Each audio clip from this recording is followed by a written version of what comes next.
Hello, podheads. Surprise, surprise. Welcome to another and our first emergency episode. Kylie and I hopped on to give you some live updates. If you're from Arkansas, like I am, and or lived in Arkansas, like Kate and Kylie, you might have heard of a rapist and murderer on the loose in Arkansas as we speak. I wanted to hop on, give you an emergency episode, let you know what this man has done, who he is, who his victims are, and to kind of remain vigilant. Yes, and perhaps if Holly catches him, an on-air interview. And I, yeah, I'm sure you and your crazy uncle that's probably hunting him. Everyone in Arkansas would love to be out trying to like find him in the woods. I'm sure there are people looking for him right now. So, yeah, let's just hop into our first emergency episode. Wee wee. So, this is a case that actually spans nearly 3 decades, and it starts with a brutal assault inside of a school in 1997. And it ends, well, it should have ended, with a man behind bars for rape and murder. But instead, we're talking about this case today because that man, Grant Hardin, is gone. He's escaped and he's on the run. This story will make you question everything, like how close a murderer can live to you without you even realizing it. It starts Sunday morning, November 9th, 1997. Amy Harrison, a young school teacher in Rogers, Arkansas, gets up and goes to work. It's a quiet morning. She's actually wearing sweatpants and a t-shirt. If you noticed, it's Sunday morning, so I think she's just going into the school to do like a little bit of like work on the weekends before the school day starts on Monday. And there's actually a church service going on in the gymnasium of the vacant school or, the unused school at the moment. So she goes and she locks herself inside of her classroom while the church service is going on down the hall because she doesn't want to interrupt them. She doesn't want to be interrupted, blah, blah, blah. And so she says that this is like a really big classroom. It's actually two separate classrooms, and the wall's been knocked down in the middle. So she's got this huge open area to herself. Around 10:30, she hears someone jiggle the door handle. She gets up, she goes and checks, and no one's there. She closes the door again. But a few minutes later, she decides that she's going to head to the teacher's lounge to use the restroom. It's just about 15 to 20 feet down the hallway. So she steps in the bathroom, she does what she needs to do. She opens the door, and standing there is a man in a ski mask and sunglasses pointing a gun directly at her face. He forces her back into the bathroom. He tells her to undress, and he proceeds to assault her. And it doesn't end there. He then walks her at gunpoint down the hall into another classroom where he rapes her. It goes on for what she says feels like forever. And then he stands up, he looks her in the eyes, and he tells her not to move until he's gone. I imagine once she can't hear the man anymore in the vicinity, Amy bolts. She runs out into the hallway. The first person she sees is the custodian or the janitor, and she yells, "Call the police. I was just assaulted." She gets to a phone and she says, "This is Amy Harrison, Andrew Harrison's wife. I was molested at my school." So let's be clear, the police know who Amy is, and that's because her husband Andrew was a local officer. So when the 911 call came in, they're moving especially fast because this is their colleague, their friend. And they collect everything, and I mean everything. They're on the spot. A lot of times we tell stories and police are just not on top of things. At this time they are. They collect every piece of evidence that they can. They take the whole rug from the classroom, they take the railing off the stairs, anything that this man could have touched. In the meantime, Amy unfortunately has to undergo a rape kit at the hospital, and she never misses a detail. She gives a full statement, and she remembers every haunting detail of her assault. She says that at one point, when she was kind of like on the ground, maybe like bent over, his face was next to hers, and she noticed that he hadn't shaved in a few days, and his whiskers were strawberry blonde. She also remembers that he wasn't wearing shoes, only socks, and the socks were dirty. She said like he had been walking in leaves or grass or like through a yard. So the socks explains why she never heard footsteps down the hallway or anything like that because he wasn't wearing any shoes. This wasn't just a random attack. He knew exactly how to not leave behind DNA. He avoided touching surfaces, he took off his shoes, he was careful. And this is 1997. Not everyone knew about forensic science like they do now. This screamed one thing to investigators. He's either law enforcement or he's a serial rapist that knows how to get away with things and not get caught. And it's definitely like targeted too, if it's on the weekend. She's not supposed to be there. Yeah. How would you even know she was there? Like a church service is going on down the hallway. Like I don't know. It's weird. Yeah, and that makes it more, I guess, tricky Yeah. to sneak around the church people. Yeah. Which is odd. It makes you think it's very targeted. So we know that he was careful with the DNA, but he wasn't that careful because they did get DNA. And they run it through CODIS, the combined DNA index system, which matches DNA from crime scenes to offenders. And nothing. Police do what they do a lot of times and they start asking people to just go get tested so that they can just rule out people in this town. I didn't touch on this before, but this is Rogers, Arkansas. Kylie, you were there. You were in Northwest Arkansas not too long ago. Northwest Arkansas now is like this booming, like highly populated, like highly as in like for Arkansas, it's a very populated city. It's not a small town anymore. But back in 1997, it's what you would still consider like small town vibes. Everybody knows everyone. They don't lock doors. There's not a lot of crime. It's then a small town. I mean, it's probably considered a small town to most people who live in bigger towns, but for Arkansas, the Northwest Arkansas area is a lot different than it used to be and a lot different than it was during this story in 1997. So, anyways, just a little background. So, police start testing people in town. They start running it through everyone that Amy knows so that they can see if the DNA matches to anybody that she may have come into contact with. But they couldn't place him. She works with investigators to develop a sketch. She used using like these overlays, like these transparent sheets of different facial features, and she pieces them together to create a rough image of her attacker. So they're going through these images and they're like, was his face shaped like this? Was his face shaped like this? And then they'll take facial hair and they'll slide it through the transparent thing and it matches up and they're able to create a sketch that way. Another reason why they want everyone around Amy to come forward and get voluntarily tested is because they also want to see who doesn't come forward, who doesn't get tested. And another piece of information is while the attack was going on, the rapist actually asks Amy, "Do you recognize my voice?" So that's another little hint that she knows this attacker. That's creepy. Yeah. So the whole time she's trying to think like, do I know this man? Can I place this voice? She says she can't. So it's just kind of open-ended right now, but they want to see who comes forward, who doesn't. Then, after we have this rough sketch, police start circulating it around, and one of the church members from that day comes forward and they say that they saw a man who matches this sketch leaving the school and getting into a blue pickup truck. So, Rogers PD gets a little help from the Little Rock Police Department and they get a list of every blue truck registered in the county. Later that night, an officer spots one parked at a home north of town. They knock on the door, and the man that answers is obviously not their suspect. He's a lot older. He's a very older gentleman, and he does not match the description like at all. And the way that they ruled him out so quickly, I don't know his age, but it seems like maybe they were like, okay, this is an old, decrepit man. I don't think it's him. Also, how many blue pickup trucks are in that county? There's got to be a lot. I'm sure there's a lot. So that was kind of just like a fizzled out lead. Leads keep trickling in, but nothing seems to pan out. Amy begins to accept that this monster might never be caught. Now, here's where there's like this weird little thing in 1997. The legal clock starts to come into play. At that time, Arkansas had a 6-year statute of limitations on Class Y felonies, which includes the rape. So that means if police haven't arrested or issued an arrest warrant for a suspect within 6 years, the case can't be prosecuted, even if they find out who it is. Police know that like their time is ticking. And as it draws closer and closer, it starts getting more and more intense. 5 years after Amy's assault, police get creative. They look at Wisconsin and they see that they were doing this thing called like a Doe DNA warrant.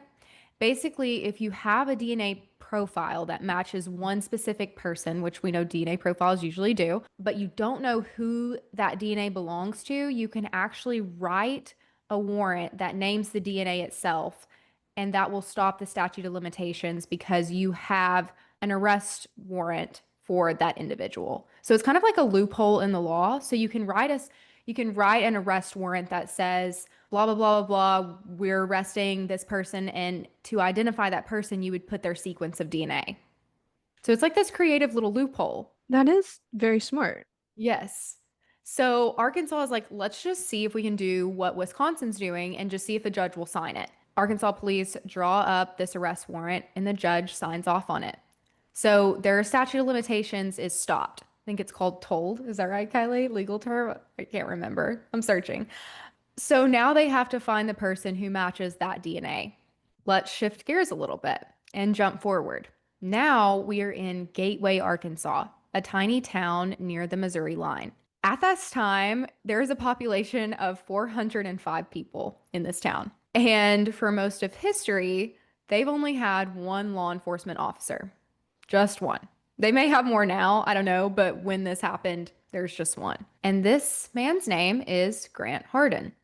Grant Hardin is a family man. He has a wife and he has a daughter named Madison. He goes to church every Sunday, and people say that he loved being a cop.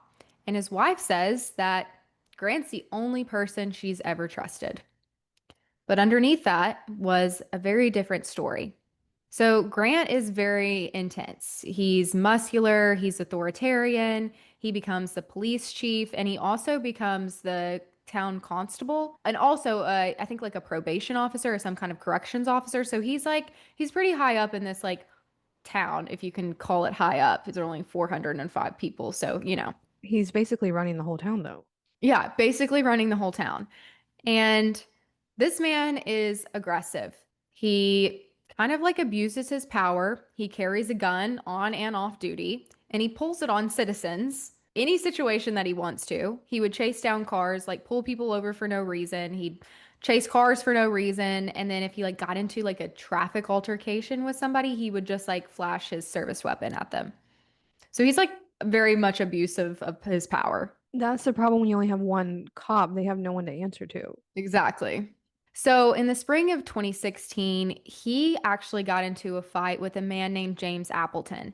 Now, James Appleton is a city employee at Gateway. I think he works in like the water department. How this altercation like occurred was that Grant Hardin was driving through James's overgrown lot, like patrolling the area. So he's like driving through this guy's empty lot and it's overgrown and he hits a stump and then he demands that James Appleton pay to fix his patrol car. Now, James is like not someone to just be like run over. He's like, "No, I'm not doing that. Like that's not my problem. That's not my responsibility. You were driving on private property and now you want me to fix your patrol car. Like that's not how it works." Obviously, Grant doesn't like this and he's like, "You can't do that. Like I have all the power." So it's like this ongoing like rivalry between these two men for a bit of time. Things escalated, and the city council is like, enough is enough. Like, they tell Hardin, you need to resign or you're going to be fired. It's not just over this incident, it's like all of the things that Grant Hardin's done. They're like, you can't be pulling your service weapon on citizens for no reason. You can't just pull people over because you want to. So after 4 months, Grant Hardin decides to forcefully resign. But his resentment towards James Appleton doesn't go away. James Appleton is driving through town February 23rd, 2017. He pulls over to the side of a rural road, and at that same time, John Bray, a local cattleman, passes by. He sees James on the phone, pulled off to the side, and just behind him is another vehicle, a white car. So Bray kind of keeps going. He's like obviously slowing down this road, and he passes the two vehicles pulled off to the side of the road and he recognizes both the person in the white car and the person in the truck. And the person in the truck was Mr. Appleton. So he kind of like gives him like a little bit of a wave and he can see that he's on the phone in the car. So he kind of just gives him like a half wave and he keeps going and he's driving like, pretty slowly around these cars pulled over. Bray keeps going and then he hears a gunshot, loud and close.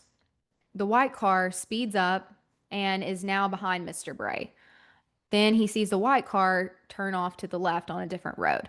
So this is when Mr. Bray decides to turn his car around and go back and check on his friend, James Appleton. He turns around, he comes back to the truck, and he sees James Appleton slumped over the wheel. He'd been shot in the face with a shotgun, and he's definitely dead. Bray immediately calls the police and tells them, I know who did this because I know that car and I know exactly where it went. It belongs to Grant Hardin. Hardin's family says that around the time of the murder, he was just in the yard. Of course, he's unemployed at the time, but before the shooting had happened, Grant Hardin had told his family, hey, like, get ready for dinner tonight. I'm going to take you guys out to dinner. The wife and the daughter are inside, kind of just like getting ready for dinner. And they say that then Grant like leaves and drives his car somewhere. Then when he comes back, he's like all flustered, he's upset, he rushes them into the car and he takes them to dinner. At this dinner, he's saying like really weird things like, I love you guys so much. Like, I love you. Like, if I don't see you again, then this, and this. So they're like, what the heck is going on? On the way home, they're coming back home and they pass the crime scene. There's many police there and they're kind of doing like almost like a little traffic stop. So each car that goes through, they stop, they ask them who they are, they question them a little bit, and then they keep going. Obviously, Grant's not going to keep going because when the police get to his car, he gives them his name and he's immediately arrested. He went right back down his same road, and I don't know. So they immediately arrest Hardin and they take him back to the police station for questioning. Now, remember, Hardin is a former cop and he knows his rights, and he doesn't say a word during the interrogation. But that doesn't matter to police because they already have enough evidence to charge him. So they charge him, they book him, and they collect his DNA. And when they run his DNA through CODIS, it matches the DNA from Amy Harrison's rape kit from 1997. Amy is given a photo lineup, and she immediately and very surely identifies Grant Hardin after 21 years. And this is what's so weird. There is seemingly no connection between the two, no reason that he picked her. The only like kind of connection is that Gateway and Rogers are kind of close to each other.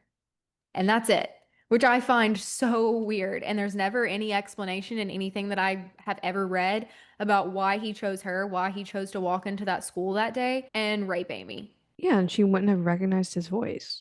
Yeah, I don't know if he thinks he's like some like superstar of this town and like everybody should recognize his voice, but she's like, I don't, she doesn't know who he is. And it's been driving me crazy because I'm like, what is the connection between these two? There's obviously none, but like how did he even pick this to do this? All I can think of is like he saw her and just followed her around, Yeah, just picked her. very creepy. So Hardin pleads guilty to both crimes, first degree murder and rape. He's sentenced to 30 years for murder and 50 years for the rape. And that should have been it, except it wasn't. May 25th, 2025, Hardin escapes. Surveillance cameras show him dressed like a prison guard, walking through the secured gate at North Central Unit in Calico Rock, which is a medium security prison here in Arkansas. And then 2 hours later, someone finally realizes that he's gone.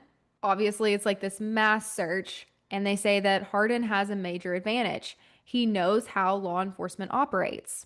He's 6 feet tall. He's 259 pounds. He's a white male and he is extremely dangerous. The FBI join the manhunt. They get bloodhounds, helicopters, drones, and they start searching the Ozark Mountains. But this terrain is rough, and they get these bloodhounds that start tracking his scent.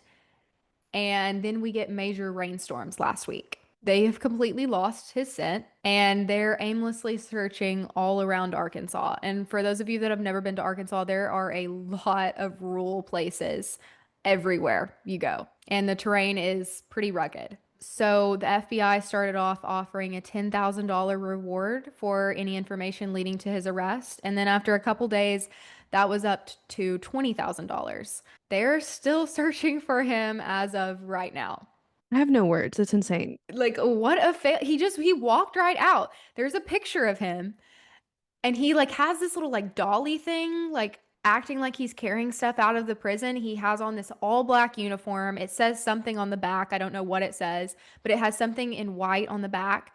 And he just walked out. He literally just walked out. I've seen articles that said that he worked in the kitchen and he was maybe able to like that's how he was able to gain access to something that looked like a guard uniform or make something. I don't know. It's freaking insane. I also have heard from someone that knows Arkansas Small, y'all. I've heard from someone who heard from someone that works in the police department there that he also stole gallons or a gallon or multiple gallons, I don't know, gallons of peanut butter. So you can survive on peanut butter and water for a long time. I guess you can. There's a lot of protein and calories in peanut butter. But I saw one article because it looked like a guard uniform, but the article said it wasn't their guard uniform. Like he didn't take it out of like a supply closet there. Yeah. Yeah. So maybe like he made it or like someone maybe brought it to him. Well, I guess if you work in the kitchen, I mean, I'm thinking like orange is the new black. That's how they smuggle things in through like the Yeah. food trucks. True. They initially thought that he was going to be traveling north. Articles say that he's traveling south. So, But do they even know? I don't know. I don't know. It's so, there's been sightings of him and they are down south. There was one sighting that said that he had crawled out of like the ditches that go under roads, that Hmm. he had crawled out of one of those and a lady was driving by and saw him crawl out of it. I think that was in Conway, Arkansas, if I'm not wrong. And then the girls I sent a picture to the other day, I think it was 2 days ago, and there was like 7 helicopters flying over my house. I don't know if they were searching for him. I can't say yes or no. Obviously, I have no idea, but it was a little odd. We can assume, I yeah. can only assume that that might be what was going on, but they say that he's very dangerous, that he will not go willingly. Lock your doors if you live in Arkansas because they have no idea where he's at. Obviously, like the woods. I've also seen some people say that he knew the cave system really well in Arkansas, so I'm sure they're searching that. Well, if they think he's made it like all the way to Conway, he's gone pretty far on Yeah. foot. Yeah, on foot. And it's it's like he's law enforcement, so he knows not to go back to his friend's house. He knows not to go back to his family's house.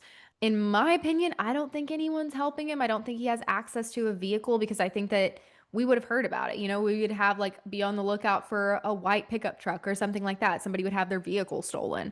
Like everyone in Arkansas knows about this by now. And if somebody's something property was missing, I think they would report it. Yeah, that would be my first thing or thought would be like, okay, I gotta steal a car. I have to break into someone's house and change clothes Hmm. and get a weapon. I'm sure Yeah. everyone in Arkansas has a weapon in their house. Yeah. So I'm sure he's like obtained something by now. Surely. And there's also like a bunch of abandoned like barns and structures in Arkansas and in the Ozark Mountains that he could just hide out in.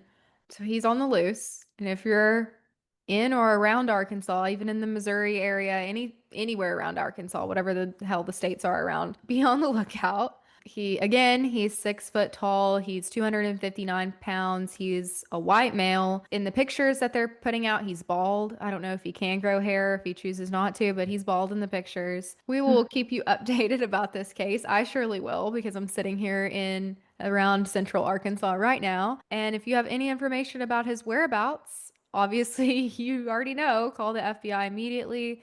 Stay aware, lock your doors, and stay safe. But this case is a terrifying reminder that monsters can hide in plain sight and they can wear badges too. Also, know that if it wasn't for the murder of Mr. Appleton, who was like a beloved member of the community, and a great brother and family man, according to his family, they never would have found out the rape that happened. So, there's that. But yes, also victims too. So. Well, it is weird that he got 30 years for the murder, but 50 for the rape. I know. That was a little odd. I guess they were just thinking either way it's a life sentence. I'm not sure. I just have this weird thing that I just don't understand how he would one day decide to go commit a rape, do it with such like level of planning and detail, and then never do it again. I mean, that we know of. That's what I'm saying. I feel like there has to be, I hope there's not, but it just seems like a very odd strategic thing to do and never do again. There could have been some before, some after, and he just slipped up Yeah. with that one. Yeah. But the murder seems like very like rageful. Yeah. Yeah. By no means do I think he's like a serial killer, killing for no reason. I think he's just honestly a hothead who had too much power at the time. And I guess at the time he wasn't even an officer, but I mean, he had definitely thought very highly of himself and thought he could do whatever he wanted, no matter what. So, yeah. Well, we'll hope and pray he is caught, and we'll pray for Holly as well. Yeah. I'll let you know if I find him. I know tons of Arkansans who would love to go hunt him down and find him because that's how they are here. So I hope someone does, and I hope they get that $20,000 and he's caught because I can't imagine being poor Amy now thinking that he's locked away for life and now it's a huge manhunt in Arkansas. But anyways, that is the story of the rapist, the murderer, and the escapee, Grant Hardin.